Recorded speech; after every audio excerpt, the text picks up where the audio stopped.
Warga negara tak boleh diam. Setiap warga negara dijamin konstitusi untuk bersikap atas hal yang semacam itu. Karena itu menurut saya, mari kita pisahkan dengan layak dua hal yang memang harus dipisahkan. Perlawanan terhadap Presiden Jokowi dan praktek-praktek kekuasaannya yang melenceng, dan sikap serta penyelesaian urusan-urusan pemilihan umum. Saudara tahu berapa angka bantuan sosial 2024? 560,36 triliun. Dikeluarkan sejak tahun 2023 hingga ke penyelenggaraan pemilihan umum. Perlu kesiapan, perlu tenaga untuk kegiatan pemenangan. Ini tidak boleh dibiarkan.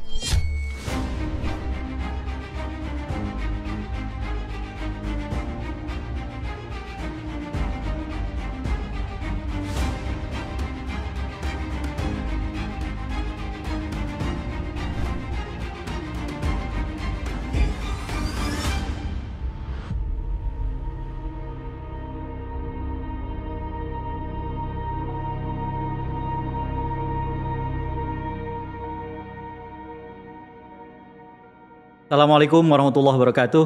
Jumpa lagi dalam Keep Talking, Kang Ep bicara. Masih bicara soal pemilu 2024, hasilnya dan sikap kita. Saya ulang apa yang saya sampaikan sebelum ini. TV sebaiknya menurunkan sesegera mungkin hasil quick count. Cukup 1 hari saja itu tayang. Mari ganti dengan hasil perhitungan cepat Komisi Pemilihan Umum. Sehingga dengan demikian rakyat bisa melihat hasil perhitungan yang memang jadi tanggung jawab Komisi Pemilihan Umum. Tersaji dengan cepat dan kita ikuti dari waktu ke waktu. Semoga himbauan ini diterima dan karena itu kemudian hak rakyat atas informasi hasil pemilu dipenuhi. Salah satu bagian yang sangat penting dari pemilu 2024 adalah konteks kekuasaan bekerja. Kekuasaan bekerja dalam pemilu dengan caranya yang luar biasa. Ada banyak yang dilakukan oleh pemilik kekuasaan untuk membuat suasana pemilu 2024 menjadi sangat berbeda. Intinya adalah cawe-cawe, keterlibatan. Dan ini adalah keterlibatan yang bablas. Tapi bukan hanya itu saja, pelanggaran demi pelanggaran atas aturan atau undang-undang dilakukan. Sekali lagi, warga negara tak boleh diam. Setiap warga negara dijamin konstitusi untuk bersikap atas hal yang semacam itu.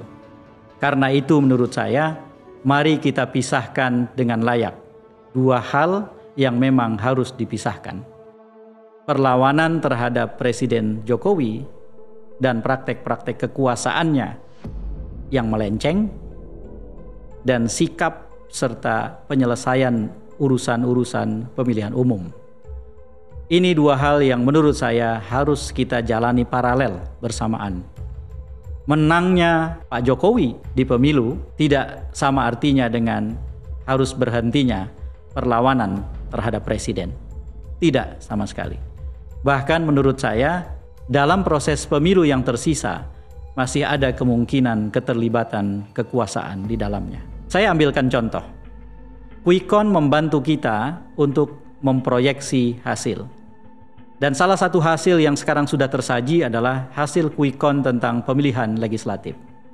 Putra Presiden Jokowi yang memimpin satu partai, Kaisang Pangarep, memimpin Partai Solidaritas Indonesia atau PSI, saat ini tentu sedang cemas dan deg-degan dikarenakan menurut hasil quick count perolehan suara PSI jauh dari ambang batas parlemen atau parliamentary threshold yang mereka targetkan. 4%. Sementara menurut quick count perolehan mereka hanya 2,5 atau 2,6% saja. Baiklah, saatnya saya bicara tentang sesuatu yang barangkali perlu terbuka saya bicarakan. Selepas pemilu 2019, saya dan Polmark Indonesia mencari data tentang hasil pemilu hingga ke TPS. Data semacam itu hanya dimiliki oleh jaringan partai yang punya saksi lengkap dan tentu saja dimiliki oleh Komisi Pemilihan Umum. Kami mendapatkan data dari Komisi Pemilihan Umum, baik untuk Pilpres maupun Pileg DPR RI. Saya ingin ceritakan di sini bahwa hasil per TPS untuk pemilihan presiden 2019 lengkap selengkap-lengkapnya. Kami mendapatkan dari seluruh TPS lebih dari 800.000 TPS lengkap tanpa ada yang kurang. Tetapi berbeda dengan hasil pemilihan legislatif. Dalam hasil pemilihan legislatif yang kami terima, ada satu lubang yang sangat serius yang membuat hasil itu tidak lengkap per TPS. Lubang itu adalah tidak adanya angka perolehan pencoblos tanda gambar atau pemilih yang mencoblos partainya saja. Seperti kita tahu, mencoblos dalam pileg punya 3 pilihan cara. Mencoblos partainya saja, mencoblos calon anggota legislatifnya saja, atau mencoblos calon anggota legislatif dan partai. Ketika kita mencoblos caleg atau caleg dan partai, maka setiap caleg akan punya catatan tentang suaranya per TPS. Jika suara ini dipindah-pindahkan atau dicuri, maka caleg akan berteriak karena mereka akan menjaga suara mereka. Tetapi, bagaimana kalau yang dipindahkan adalah suara pencoblos partai? Bagi partai yang punya saksi atau tim pengaman suara yang kuat, tentu saja akan ada yang juga protes. Tetapi bagi partai-partai yang pengamanan suaranya lemah, maka tidak ada yang berteriak ketika suara partai tertentu dipindahkan ke tempat yang lain. Ini potensi kecurangan atau kejahatan pemilu yang selama ini barangkali tidak pernah dibicarakan atau diungkap ke permukaan secara detail.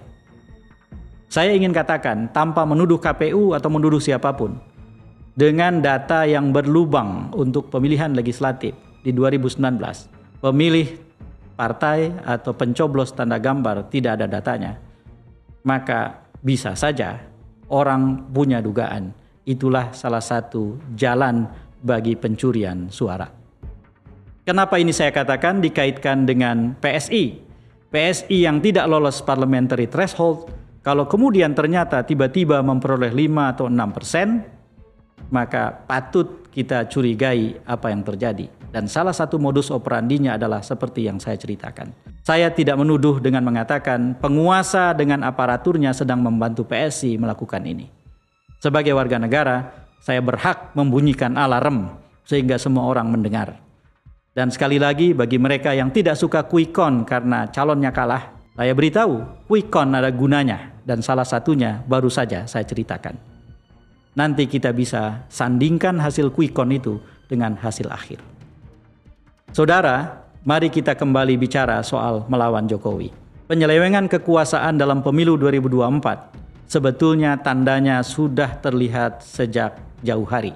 Salah satunya tercatat dalam angka besaran bantuan sosial dari pemilu ke pemilu yang sekarang kita punya. Pada tahun 2009 atau pemilu kedua periode Pak SBY, angka bantuan sosial yang dikeluarkan oleh negara adalah 17,7 triliun. 5 tahun kemudian, pada tahun 2014, jumlah keseluruhan bantuan sosial dalam beragam jenisnya adalah 78,3 triliun. Lalu kemudian pada tahun 2019, dalam periode kedua Pak Jokowi yang lalu, angka bantuan sosial membengkak menjadi 194,76 triliun. Saudara tahu berapa angka bantuan sosial 2024? 560,36 triliun. Dikeluarkan sejak tahun 2023 hingga ke penyelenggaraan pemilihan umum. Menurut hemat saya, tidak bisa kita biarkan hal ini terjadi. Ini akan menjadi modus operandi ketika setiap penguasa atau incumbent atau orang yang berkuasa yang punya konflik kepentingan dan ingin membantu keluarganya untuk menang pemilu akan menggelontorkan dana negara untuk tujuan partisan. Berhimpitan dengan kerja elektoral seolah-olah tidak ada kaitan tetapi sesungguhnya dimanfaatkan untuk kegiatan pemenangan. Ini tidak boleh dibiarkan. Setelah itu dilengkapi dengan keluarnya putusan MK nomor 90 tahun 2023 yang hingga saat ini rasanya tidak ada orang yang membantah bahwa ditilik dari sisi materi perundang-undangan dan perdebatan istilah itu adalah nepotisme. Sesuatu yang haram hukumnya yang tidak boleh dilakukan oleh presiden. Laporan demi laporan tentang mobilisasi aparatur juga kita dengar, kita tonton di mana-mana. Tidak usah mencari-cari saya untuk meminta penjelasan itu. Silahkan buka data digital, banyak tersebar di mana-mana. Dan kita sekarang ini sangat terbantu misalnya dengan sudah beredarnya film yang menurut saya amat sangat baik untuk membantu banyak orang menilai keadaan, yaitu Dirty Vote. Menurut hemat saya, dengan menonton film semacam ini, mata kita terbuka tentang berbagai potensi kejahatan pemilu dan kecurangan memang nyata ada di sekitar kita. Saudara-saudara, perlawanan terhadap Presiden Joko Widodo adalah satu kegiatan konstitusional yang layak dilakukan oleh siapapun yang ingin bersikap.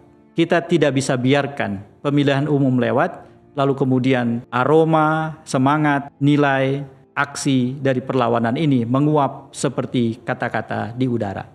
Seusai pemilu kemarin, sejumlah kawan bertanya kepada saya, lalu bagaimana soal pemakzulan? Memakzulkan Presiden Jokowi tidak ada kaitan dengan siapa yang kalah dan siapa yang menang dalam pemilu 2024. Memakzulkan Presiden Jokowi kaitannya dengan seberapa jauh kita bisa berdebat tentang pelanggaran yang dilakukan oleh Presiden. Dan ketika kemudian kita temukan pelanggaran-pelanggaran itu sudah cukup memadai untuk membuat proses pemakzulan bisa dilakukan, maka sebagai warga negara kita berhak untuk mengatakan Presiden layak dan selayaknya dimakzulkan. Bahwasanya kekuatan politik tidak bisa memproses itu adalah bagian dari pertarungan demokratis yang harus kita sadari. Jika ingin keadaan berubah, maka komposisi kekuasaan harus berubah. Dan salah satunya adalah siapapun presiden yang memerintah selepas Jokowi sebaiknya mengikhlaskan oposisi kuat di luar pemerintahan. Dan partai-partai yang saat pemilu kemarin tidak ada dalam kubu Presiden Jokowi sebaiknya menahan diri, tidak tergiur oleh kenikmatan untuk berkuasa, dan mereka bersikap melanjutkan perubahan atau perbaikan. Dengan begitu, maka warga negara yang ingin melawan merasa ada pihak yang membersamai. Maka angka kepercayaan terhadap parlemen, angka kepercayaan terhadap partai politik yang selama ini turun akan terkoreksi naik. Mengapa selama ini turun? Karena semua partai menjalankan satu peribahasa. Sukses itu banyak orang tuanya, gagal itu yatim piatu. Ketika sekelompok kecil orang sudah menang, sekelompok besar sisanya merapat, mendekat, dan minta diajak. Di sisi yang lain, Presiden punya kepentingan membangun koalisi besar. Karena sistem presidensil dengan multipartai Indonesia membuat semua presiden terancam deadlock atau jalan buntu kelembagaan kalau kebijakannya ditentang dengan keras oleh DPR. Mari keluar dari jebakan itu dengan tetap bisa memerintah secara efektif dengan simple majority, tak usah terlalu besar, di bawah 60% pun cukup, dan pada saat yang sama ada oposisi politik yang terus berjalan. Menurut hemat saya, perlawanan terhadap Jokowi memang selesai 20 Oktober tahun 2024 jika Jokowi tidak dimajulkan. Tetapi selepas itu, dari 20 Oktober 2024 hingga 20 Oktober 2029, kita menjalani perjalanan panjang. Berdemokrasi bukan lari sprint atau jarak pendek. Berdemokrasi adalah menjalani maraton. Perlu kesiapan, perlu tenaga. Mari persiapkan itu dan jangan larut dengan apapun hasil pemilu 2024. Saya Saifullah Fatah, wallahul muwafiq ila aqwamit thoriq. Assalamualaikum warahmatullahi wabarakatuh.